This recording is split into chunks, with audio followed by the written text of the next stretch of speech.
오늘 우리가 함께 볼 것은 신명기 20장에서 22장입니다. 내가 나가서 적군과 싸우려 할 때에 말과 병거와 백성이 너보다 많음을 볼지라도 그들을 두려워하지 말라. 애굽 땅에서 너를 인도하여 내신 내 하나님 여호와께서 너와 함께 하시느니라. 너희가 싸울 곳에 가까이 가면 제사장은 백성에게 나아가서 구하여 그들에게 말하여 이르기를 이스라엘아 들으라 너희가 오늘 너희의 대적과 싸우려고 나왔느니 마음에 겁내지 말며 두려워하지 말며 떨지 말며 그들로 말미암아 놀라지 말라. 너희 하나님 여호와는 너희와 함께 행하시며 너희를 위하여 너희 적군과 싸우시고 구원하실 것이라 할 것이며 책임자들은 백성에게 말하여 이르기를 새 집을 건축하고 낙성식을 행하지 못한 자가 있느냐. 그는 집으로 돌아갈지니 전사하면 타인이 낙성식을 행할까 하노라. 포도원을 만들고 그 과실을 먹지 못한 자가 있느냐. 그는 집으로 돌아갈지니 전사하면 타인이 그 과실을 먹을까 하노라.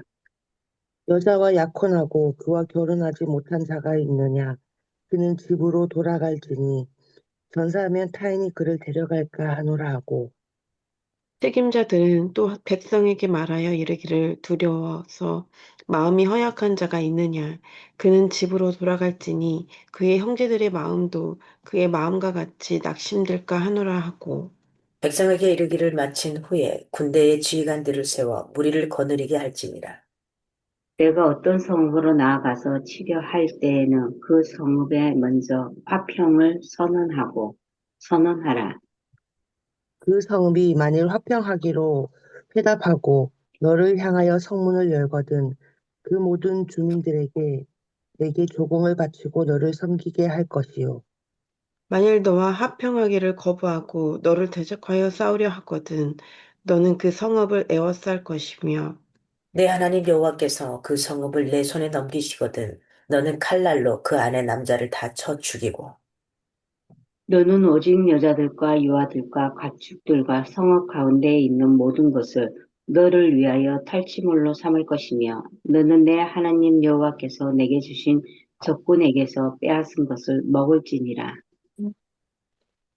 내가 내게서 멀리 떠난 성읍들 곧 이민족들에게 속하지 아니한 성읍들에게는 이같이 행하려니와 오직 내 하나님 여호와께서 내게 기업으로 주시는 이 민족들의 성읍에서는 호흡 있는 자를 하나도 살리지 말지니 곧 헷 족속과 아모리 족속과 가나안 족속과 브리스 족속과 휘이 족속과 여부수 족속을 내가 진멸하되 내 하나님 여호와께서 내게 명령하신 대로 하라. 이는 그들이 그 신들에게 행하는 모든 가증한 일을 너희에게 가르쳐 본받게 하여 너희가 너희의 하나님 여호와께 범죄하게 할까 함이니라.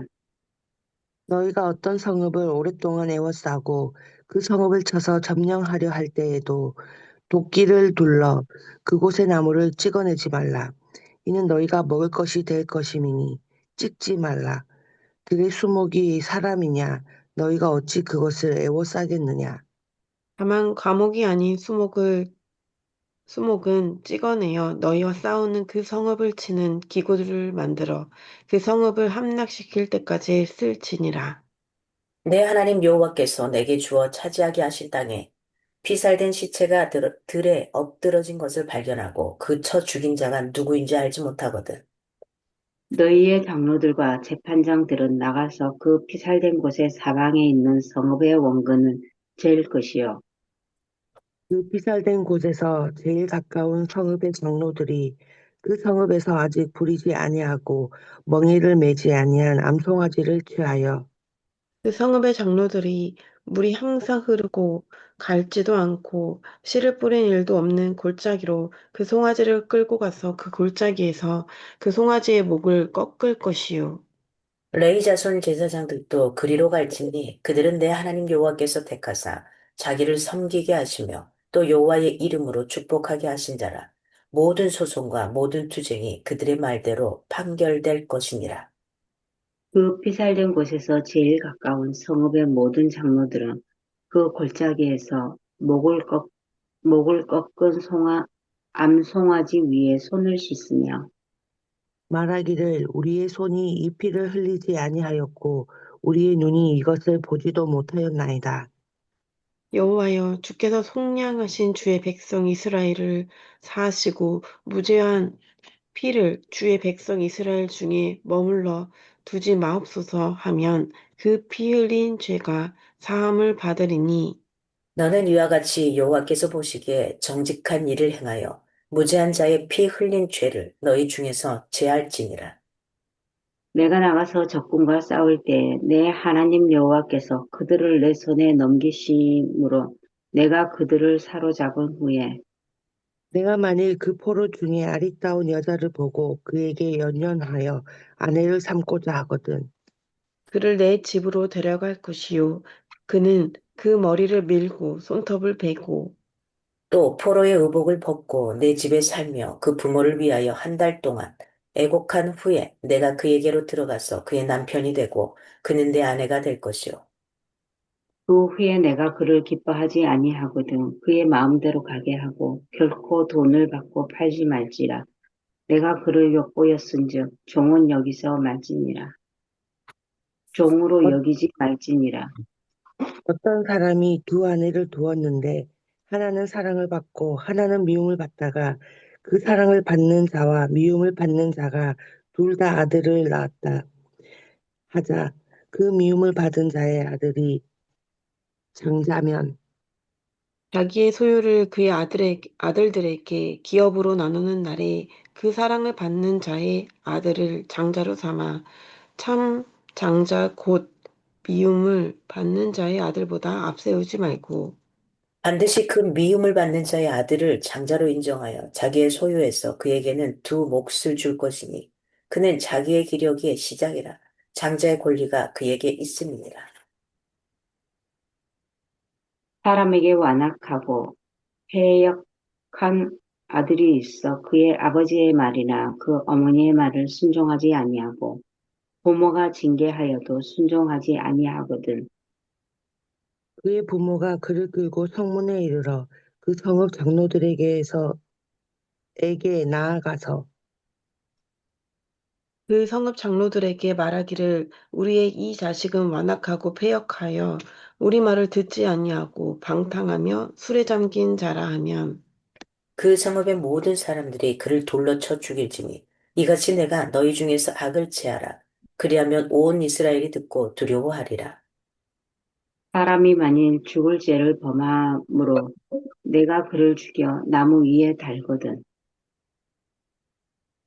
그 시체를 나무 위에 밤새도록 두지 말고 그 날에 장사하여 내 하나님 여호와께서 내게 기업으로 주시는 땅을 더럽히지 말라. 나무에 달린 자는 하나님께 저주를 받았음이니라. 내 형제의 소나 양이 길 잃은 것을 보거든 못 본 채 하지 말고 너는 반드시 그것들을 끌어다가 내 형제에게 돌릴 것이요. 내 형제가 내게서 멀거나 또는 내가 그를 알지 못하거든 그 짐승을 내 집으로 끌고 가서 내 형제가 찾기까지 내게 두었다가 그에게 돌려줄지니 낙이라도 그리하고 오복이라도 그리하고 형제가 잃어버린 어떤 것이든지 내가 없거든 다 그리하고 못 본 채 하지 말 것이며 내 형제의 낙이나 소가 길에 넘어진 것을 보거든 못 본 채 하지 말고 너는 반드시 형제를 도와 그것들을 일으킬지니라. 여자는 남자의 의복을 입지 말 것이요 남자는 여자의 의복을 입지 말 것이라 이같이 하는 자는 내 하나님 여호와께 가증한 자이니라. 길을 가다가 나무에나 땅에 있는 새의 보금자리에 새 새끼나 알이 있고 어미새가 그의 새끼나 알을 품은 것을 보거든 그 어미새와 새끼를 아울러 취하지 말고 어미는 반드시 놓아줄 것이요 새끼는 취하여도 되나니 그리하면 내가 복을 누리고 장수하리라. 내가 새 집을 지을 때에 지붕에 난간을 만들어 사람이 떨어지지 않게 하라. 그 피가 내 집에 돌아갈까 하노라. 내 포도원에 두 종자를 섞어 뿌리지 말라. 그리하면 내가 뿌린 씨의 열매와 포도원의 소산을 다 빼앗길까 하노라. 너는 소와 나귀를 결의하여 갈지 말며 양털과 배실로 섞어 짠 것을 입지 말지니 너희는 너희가 입는 겉옷에 내 귀, 겉옷의 내 귀에 술을 만들지니라. 누구든지 아내를 맞이하여 그에게 들어간 후에 그를 미워하여 비방거리를 만들어 그에게 누명을 씌워 이르되 내가 이 여자를 맞이하였더니 그와 동침할 때에 그가 처녀임을 보지 못하였노라 하면 그 처녀의 부모가 그 처녀의 처녀인 표를 얻어가지고 그 성문 장로들에게로 가서 천의 아버지가 장로들에게 말하기를 내 딸을 이 사람에게 아내로 주었더니 그가 미워하며 하여 비방거리를 만들어 말하기를 내가 내 딸에게서 처녀임을 보지 못하였노라 하나 보라 내 딸의 처녀의 표적이 이것이라 하고 그 부모가 그 자리 옷을 그 성읍 장로들 앞에 펼 것이요 그 성읍 장로들은 그 사람을 잡아 때리고 이스라엘, 이스라엘 처녀에게 누명을 씌움으로 말미암아 그에게, 그에게서 은 100세겔을 벌금으로 받아 여자의 아버지에게 주고 그 여자는 그 남자에게 평생에 버릴 수 없는 아내가 되게 하려니와 그 일이 참되어 그 처녀에게 처녀의 표적이 없거든. 그 처녀를 그의 아버지 집 문에서 끌어내고 그 성읍 사람들이 그를 돌로 쳐 죽일지니 이는 그가 그의 아버지 집에서 창기의 행동을 하여 이스라엘 중에서 악을 행하였음이니라. 너는 이와 같이 하여 너희 가운데 악을 제할지니라. 어떤 남자가 유부녀와 동침한 것이 드러나거든 그 동침한 남자와 그 여자를 둘 다 죽여 이스라엘 중에 악을 제할지니라. 처녀인 여자가 남자와 약혼한 후에 어떤 남자가 그를 성읍 중에서 만나 동침하면 너희는 그들을 둘 다 성읍 문으로 끌어내고 그들을 돌로 쳐 죽일 것이니 그 처녀는 성 안에 있으면서도 소리 지르지 아니하였음이요 그 남자는 그 이웃의 아내를 욕보였음이라. 너는 이같이 하여 너희 가운데에서 악을 제할지니라. 만일 남자가 어떤 약혼한 처녀를 들에서 만나서 강간하였으면 그 강간한 남자만 죽일 것이요. 처녀에게는 아무것도 행하지 말 것은 처녀에게 죽일 죄가 없음이라. 이 일은 사람이 일어나 그 이웃을 쳐 죽인 것과 같은 것이라. 남자가 처녀를 들에서 만난 까닭에 그 약혼한 처녀가 소리 질러도 구원할 자가 없었음이니라. 만일 남자가 약혼하지 아니한 처녀를 만나 그를 붙들고 동침하는 중에 그 두 사람이 발견되면 그 동침한 남자는 그 처녀의 아버지에게 은 50세겔을 주고 그 처녀를 아내로 삼을 것이라. 그가 그 처녀를 욕보였은즉 평생에 그를 버리지 못하리라. 사람이 그의 아버지 아내를 취하여 아버지의 하체를 드러내지 말지니라. 아멘. 계속해서 법도와 규례에 대해서 이야기를 하고 있습니다. 굉장히 구체적으로 이야기를 하고 있어요. 그래서 20장 1절에서 21절은 전쟁에 관한 규례를 하고 있습니다. 전쟁. 어, 고대 사회에서 왕은 섬기는 신의 영광을 위해서 그 영토 확장 전쟁을 했었고요. 그 전쟁은 정례적인 행사였습니다. 그래서 1장 이렇게 저기 뭐 20장 1절에 보면 내가 이렇게 했죠. 내가는 백성 전체 그러니까 백성을 군대라고 했었잖아요. 이겁니다. 그 여호와의 전쟁은 영적 전쟁이기에 무기는 누가 줄까요? 여호와에게 대한 신앙입니다. 우리가 사랑하는 영적인 전쟁 이 땅에서는 우리의 무기는 다른 뭐 돈 아니면 내가 갖고 있는 스펙 뭐 이런 게 아니라 하나님에 대한 신앙인 거죠. 여호와에 대한 신앙 이겁니다.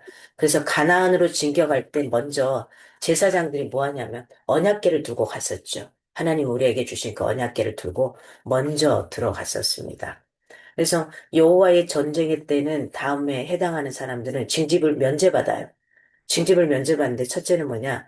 집을 지은 자는 그 집에서 안식해야 돼요. 그래서 징집을 면제받고 둘째는 포도를 만들고 기다리는 사람들, 이렇게 첫 수확을 그래서 첫 수확을 먹는 그 즐거움을 하는 사람들은 징집에서 면제받아요.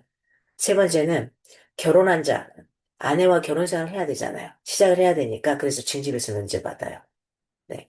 과거에 이런 게 있었습니다. 우리나라도 예전에 저희 남자들이 군대 갈 때 일찍건든 언제 하든 결혼해서 아이를 낳았을 때는 징집에 면제받았던 것을 제가 좀 기억을 하거든요. 그래서 신혼에서 출산까지 어떤 기간, 이런 것들. 그다음에 집과 포도는 법적인 소유권에 관한 것이고요. 결혼은 후손을 남겨야 되는 거잖아요. 후손을 남겨서 여호와께서 주신 기업을 지키라는 의미로. 이래서 징집에서 이렇게 뒤로 빠지게 됩니다. 여기서 그 전쟁에서 나무가 언급이 돼요, 나무. 나무를 보호한다라는 것은 이거죠. 사람의 생명보다 높은 가치가 뭐 있어서가 아니라 이 나무를 보호한다는 것은 이 나무는 인간처럼 도덕적인 책임이 없어요. 그렇기 때문에 보호를 해야 되는 이런 견지에서 나무를 이야기를 하고 있습니다. 그래서 이 나무를 보호한다는 것을 우리가 창조의 신학과 연결돼서 생각하면 되고요. 21장에 가면 아주 구체적으로 나와 있죠. 1절에서 9절은 살인자를 모르는 시신 이렇게 나오잖아요. 그렇죠? 누가 죽였는지 모르는 거, 시신만 있는 이런 상황일 때. 이 살인에 대한 법적인 책임은 그냥 가까운 거기 죽은 그 성읍의 대표자들에게 있어요. 대표자들에게 있고 이 피 흘린 죄에 따른 속죄의 책임이 땅에 영향을 미치기에 해당하는 그 성읍의 책임자가 적절한 조치를 취해야 된다는 거예요. 이뭐 어떻게 적절한 조치를 취해야 되는 거고 10절에서 14절은 여자 포로와 결혼하는 규례예요. 우리가 이렇게 하게 되면 남자들은 전쟁터에서 죽고 이제 여자들은 보통 포로로 잡혀오는 케이스가 많잖아요. 이럴 때, 이 규례의 핵심은 아내의 온전한 권리와 지위를 보장해서 인간다운 대우, 권리를 하라는 겁니다. 네가 포로인 이 여자를 취해서 네 멋대로 하는 게 아니라 네가 결혼할 때에도 온당하게 인간으로서의 그 대우를 그대로 해달라는 것을 이야기하고 있고요. 15절에서 17절을 보면 장자의 상속권을 규례를 이야기하며 장자의 상속권. 어, 이게 장자의 기업에 관련된 이 규례인데 이건 고대 근동의 풍습에 근거하는 건데요. 장자는 두 배 몫을 기업으로 받습니다. 두 배 몫을. 우리도 과거에 그 장자가 거의 다 가졌죠. 장자가 거의 다. 그죠? 지금이야 이제 뭐 날아가지만은 그냥 거의 자. 그래서 어떤 이들보다도 두 배 몫을 받게 되는 게 장자입니다. 이때 당시 고대 풍습에 의하면 근동의 풍습에 그러나 이 분할된 재산은 실제로 그대로 남아 있어서 함께 관리하기도 했던 거죠. 그래서 이건 뭐냐면 이때 당시에는 일부 다처제죠. 일부 다처제. 이 일부 다처제 사회에서 장자의 어머니를 보호하는데 있는 거, 이런 것에 있는 겁니다.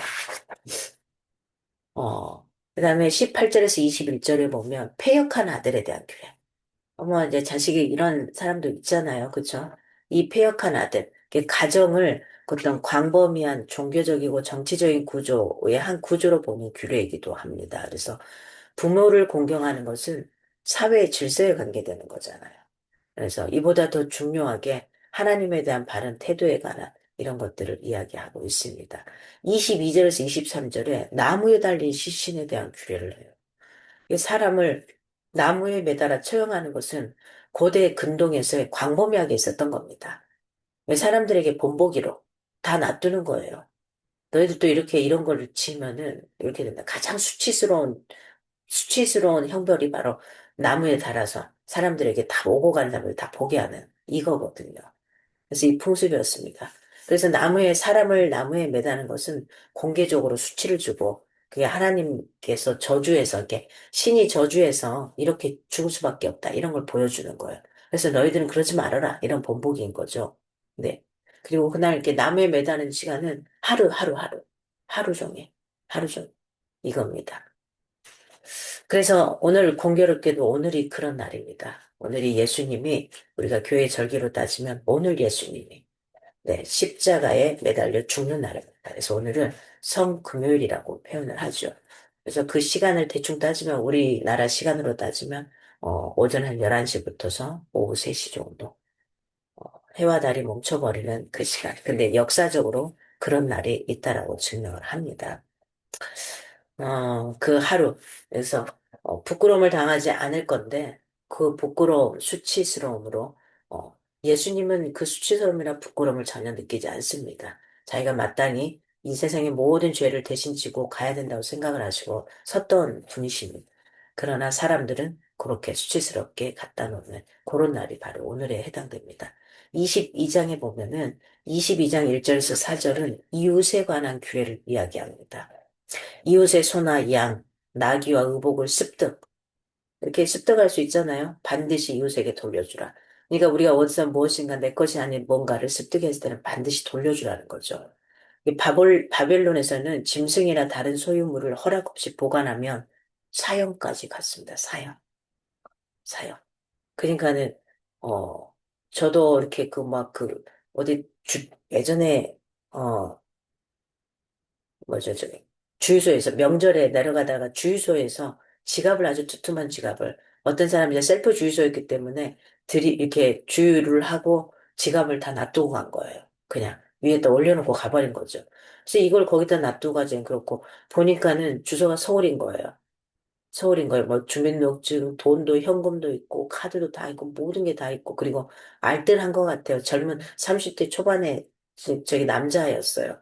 근데 이 친구가 뭐 쿠폰들 있죠. 뭐 커피 쿠폰에 무슨 쿠폰에 막 도장 찍은 것까지 아주 그냥 똥통하게 있어요.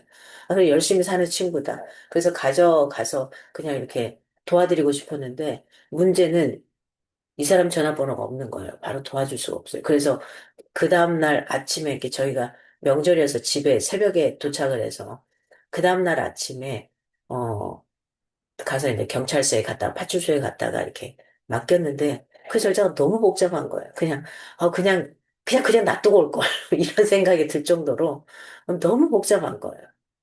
그래서 뭐 이렇게 하여튼 뭐 그런 과정 중에 결국은 이 사람을 찾아주는 게 한 달 이상이 걸린 거예요. 이게 경찰서에서 이제 연락이 온 게 이제 한 달 이상. 이게 자기들이 바로 전화해서 이렇게 해주는 게 아니라 그 사람이 신고를 해야지만, 상대방이 신고를 해야지만 그게 이렇게 또 막 돌아가는 과정이더라고요. 우리 같으면 그걸 가지고 바로 찾을 수 있잖아요. 주민등록증 이거 다 있으니까. 아니더라고요. 그래가지고 여기서 다른 또 그 파출소에서 경찰서로 또 뭐 가고 하여튼 뭐 이런 복잡한 과정들이 있더라고요. 아, 그래서 생각을 했어요. 자기 그 지갑에 반드시 자기의 번호가 나오는 명함을 하나 끼워 놓는 게 중요하겠다. 그랬더라면 제가 바로 연락했으면 그 사람이 그 다음날 바로 그 지갑을 가지고서 할 수도 있었는데 뭐 이런 것들이 되더라고요. 그래서 아, 경찰서만 갖다 주면 그게 바로 가는 게 아니구나. 그때 좀 알게 됐던 이런 상황들이기도 합니다. 여튼 남의 물건을 허락 없이 그런 거죠. 허락 없이 자기가 보관하는 이 자체도 사형에 해당할 수도 있었다라는 거.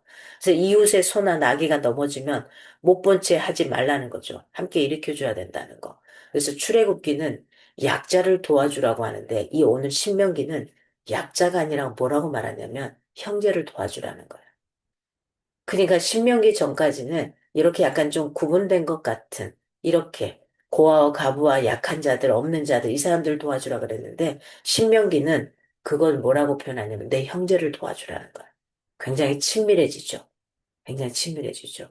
내 형제니까 돕는 거예요. 고아와 가부가 약하게 아니라 봐보세요. 자기 식구들 중에 형제들 가족 중에 조금 부족하고 힘든 사람 있으면 어때요? 내가 좀 있으면 돕잖아요. 그냥 당연하게.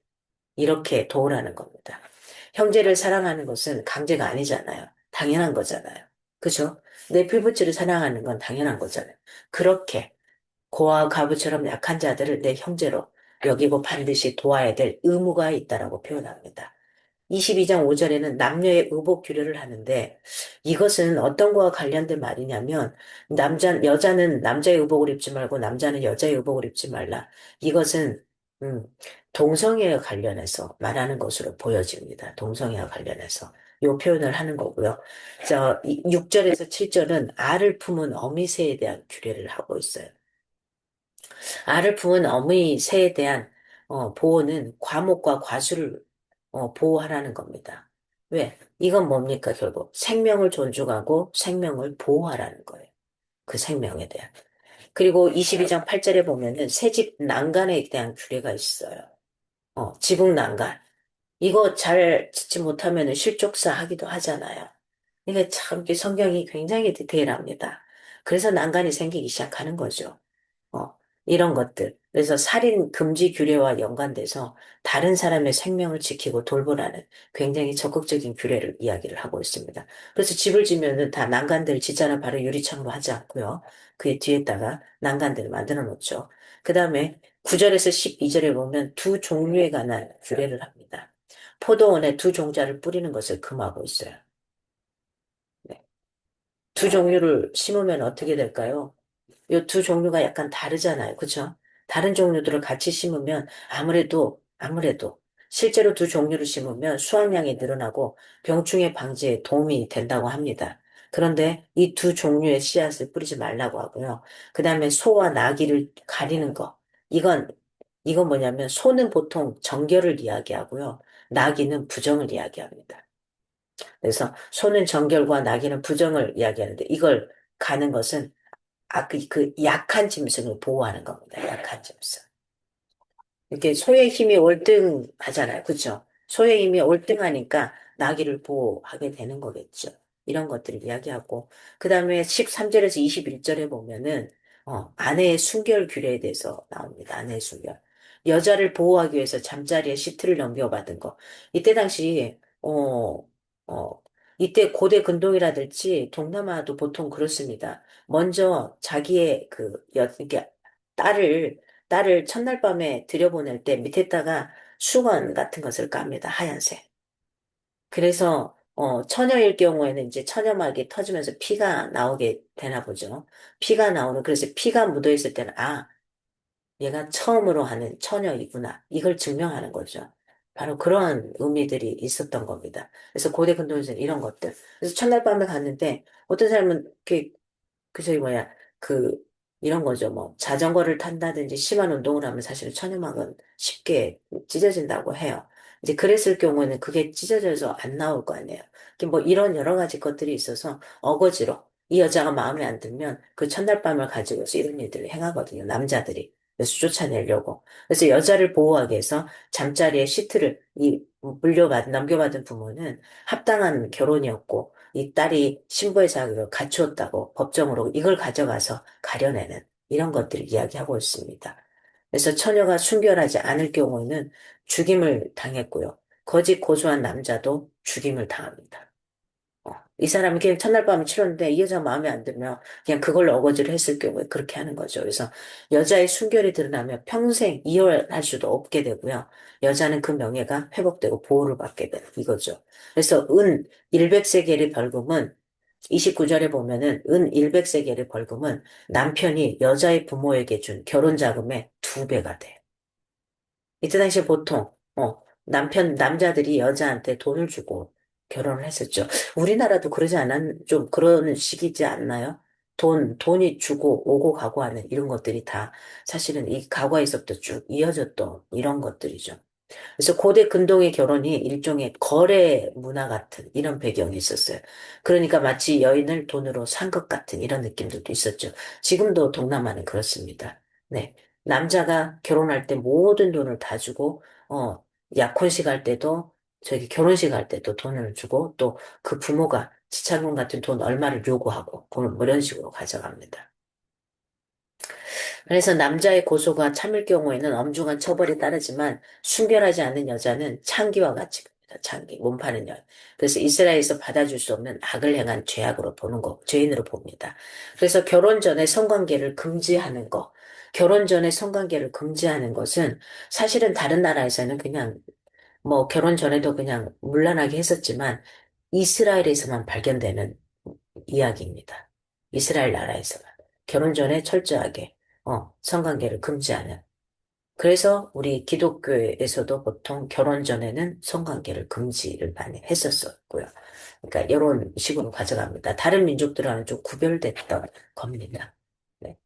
그 다음에 22절에 보면 간음에 대한 규례를 이야기해요. 한 남자와 유부녀의 관계에 대해서 이야기를 하고 있죠. 동침한다. 두 사람이 합의하에 잠자리를 한 것은 두 사람은 사형에 해당되는 거고요. 이게 간통이죠, 간통. 간통은 개인적인 죄가 아니라 하나님에 대한 범죄에 경감될 수가 없다는 거고, 실제로 고대 근동에서는 간음은 아주 큰 죄로 여겼습니다. 큰 죄로. 예, 요 부분을 이야기하는 거고요. 그 다음에 23절에서 29절에 보면 강간에 대한 규례가 나와요. 근데 여기 그거 있죠. 우리나라에서도 법에서 이런 판정을 많이 받습니다. 어, 너무 겁이 나서 소리를 지르지 않았어. 누구에게 도움도 요청하지 않았어. 아무런 저항도 못했어. 그러면은 합의하에 한 것으로 본 거죠. 합의하에 한 것으로. 그래서 이건 우리나라에서도 법정에서 많이 나왔던 겁니다. 그래서 막 반응을 해야 돼요. 자든 뭐 하든 뭐 이렇게 하고. 우리나라에서 그거 있지 않았어요? 강간을 당할 때 그 여인이 싫어가지고 그 남자 혀를 물어가지고 입안으로 혀를 집어넣었을 때 혀를 물어서 혀가 잘려 나가서 이 사람이 처음에는 유죄 판결을 받았습니다. 그 이야기 굉장히 많이 유죄 판결을 받았습니다. 유죄 판결을 받았다가 형도 살 만큼 살고 다 하고 세월이 흘러서 결국은 무죄 판결을 받았습니다. 몇 년 전에. 그게 다시 나왔거든요. 정당방위였다. 이게 정당방위냐 아니냐 이걸로 이제 계속 나왔던 거거든요. 그래서 이제 과거에는 여자는 별로 그렇게 그 법정에서도 이렇게 인정이 잘 안 되는 케이스가 많았습니다. 그러다가 이제 그래서 그게, 무죄 판결로 다시 났어요. 뭐 살 만큼 다 살고 했지만 그래도 자기의 명예, 이걸로 인해서 무죄 판결을 받았던 케이스인데, 그렇습니다. 여자가 소리 지지 않은 것은 합의한 것으로 봤던 거예요. 이렇게 보였던 거예요. 그래서 강간은 이 일은 사람이 일어나 그 이웃을 쳐 죽인 것과 같은 것으로 봤습니다. 그래서 여자와 그 가문을 살인한 것으로 본 거죠. 핵심은 이 강간에 대한 규례는 뭐냐면 여자를 보호하는 것에 있었습니다. 핵심은. 그래서 약혼하지 않은 여자를 남자가 깨어서 동침하면 그 여자의 주위에 초점이 맞춰졌던 거고요. 그래서 여자는 약혼하지 않았기 때문에 그 남자와 결혼해서 보상을 받게 되는 겁니다. 근데 이것도 참 힘든 거 아니에요. 강간을 당했는데 내가 원하는 남자도 아니고 이 남자하고 사야 되는, 하여튼 뭐 여러 가지가 되는 거죠. 당시의 결혼은 굉장히 가부장적이었습니다. 그래서 가부장적이고 가문의 풍습에서 이루어지는 사회적인 행동이었기 때문에 아버지들 사이의 계약이었고 50세겔의 금전이 오고 갔던 겁니다. 그렇잖아요. 우리 과거에 부모들이 그냥 정략 결혼시키고, 그러면 쏙 들어가서 첫날 밤에, 부인은 남자는 서로 얼굴도 모르고 첫날 밤에 봤던 세대가 우리나라도 뭐 그렇게 오래 전 이야기가 아닌 거죠. 이렇게 살았던 거죠. 동시에 그 남자는 자기 행동에 대해 책임져야 하고, 그 여자와 결혼한 후에 이혼할 수도 없어요. 이건 참 잔인한 것 같아요. 이래저래. 그러니까 결국은 뭘까요? 내가 나를 잘 관리해야 된다는 거죠. 그런 자리에 가지 않도록. 그 다음에 마지막에 이제 30절에 보면은 근친상간에 대한 규례가 있어요. 근친상간에 대한. 어, 이것은, 다른 데 나오는 레위기서에도 나왔었잖아요. 18장부터 20장 이런 데 비하면 굉장히 간단하게 판절에 의해서 금기하고 있습니다. 이 규례는 아들이 아버지의 아내였던 여자를 아내로 맞아들이는 걸 금하고 있죠. 이때 당시에는 뭐 일부 다처제니까 부인들이 많을 거 아니에요. 나이대도 그렇고. 그러면 그냥 눈이 맞을 수도 있고 여러 가지 그러겠죠. 이건 철저하게 금합니다. 이건 다 일부 다처제의 배경으로 한 겁니다. 그 대상이. 이게 친어머니는 아니겠지만, 친어머니는 아니겠지만, 그래도 아버지가 취한 여인이기 때문에 그렇다는 거고요. 근친상간은 아버지의 하체를 수치스럽게 하는 악으로 봅니다. 그렇잖아요. 아버지의 여인들이기 때문에. 그래서 아버지의 명예에 초점을 둔 게 바로 이 근친상간에 대한 이야기입니다. 그래서 이 성경이 법도와 규례를 이렇게 구체적으로 이야기하는 건 이때 당시에 고대 근동의 이 풍습들 그리고 사람들에게 만연되어 있는 이야기들에 있어서 구체적으로 이렇게 구별되게 살아야 된다라는 것을 명령해 주고 있는 이야기입니다.